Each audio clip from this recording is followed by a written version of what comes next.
ब्राह्मण और नाग पंचतंत्र हिंदी स्टोरी। किसी नगर में हरिदत्त नामक एक ब्राह्मण रहता था और वो अपने खेत में काम करता था। वह मेहनती था, लेकिन अपने खेत में कड़ी मेहनत के बावजूद उनके खेत में इतनी उपज नहीं हुई कि वे समृद्ध हो सके। एक दिन खेत में काम करते समय वह अब गर्मी सहन नहीं कर सका और उसने अपने खेत में एक पेड़ की छाया के नीचे आराम करने का फैसला किया। पेड़ के पास एक एंथिल था। जब वह वहां आराम कर रहा था, एक कोबरा अपना फन उठाए हुए एंथिल से निकला। यह देखकर उसने सोचा, यह कोबरा खेत का देवता होना चाहिए। आज से मैं कोबरा की पूजा करूंगा और उसे प्रसाद चढ़ाऊंगा। शायद कोबरा खेत को भरपूर उपज का आशीर्वाद देगा। ब्राह्मण एक थाली में दूध लेकर आया और चिंटी के सामने रखकर बोला, मुझे आपकी उपस्थिति के बारे में पता नहीं था।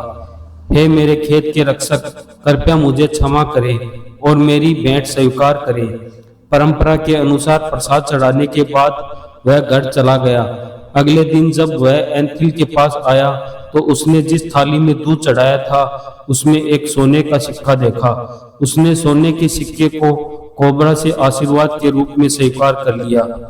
ये काफी समय तक चलता रहा। हर दिन ब्राह्मण नाग को दूध चढ़ाता था और जिस थाली में दूध चढ़ाता था उसमें उसे एक सोने का सिक्का मिलता था।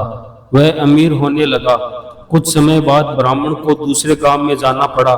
नाग की पूजा में बाधा न आए, इसके लिए उन्होंने अपने बेटे को निर्देश दिया कि वह प्रतिदिन नाग को दूध चढ़ाए और बदले में नाग द्वारा दिया गया आशीर्वाद अपने पास रखे। उनकी आज्ञा का पालन करते हुए ब्राह्मण के बेटे ने तय समय पर नाग को दूध पिलाया और घर चला गया।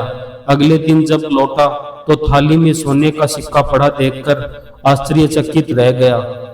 उसने सोचा, अगर कोबरा हर दिन एक सोने का सिक्का देता है तो एंथिल के अंदर बहुत सारे सोने के सिक्के होंगे।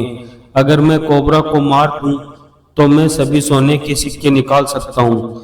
अगली सुबह दूध देने के बजाय ब्राह्मण के बेटे ने कोबरा के एंथिल से निकलने का इंतजार किया और उसे मारने की कोशिश में कोबरा को छड़ी से मारा। चूंकि यह कोई घातक प्रहार नहीं था, इसलिए कोबरा ने गुस्से से इसका प्रतिकार किया और ब्राह्मण के पुत्र को डस लिया।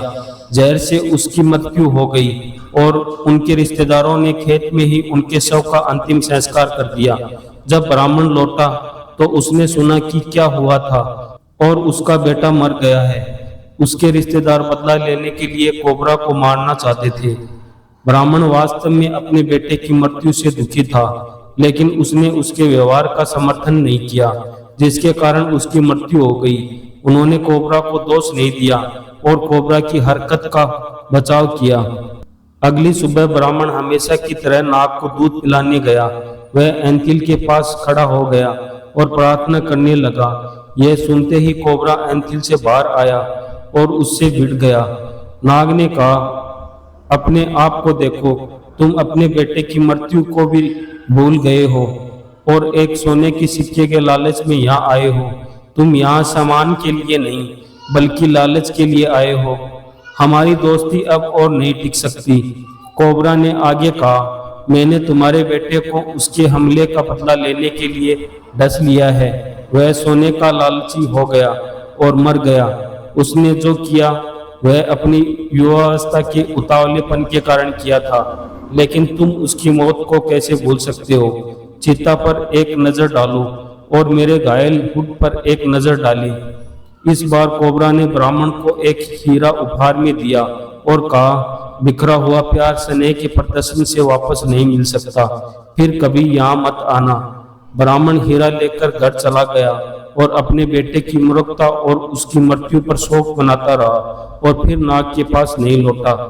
बुद्धिमान लोग तो सच ही कहते हैं कि लालच सभी सीमाओं को पार कर जाता है और विनाश में समाप्त होता है।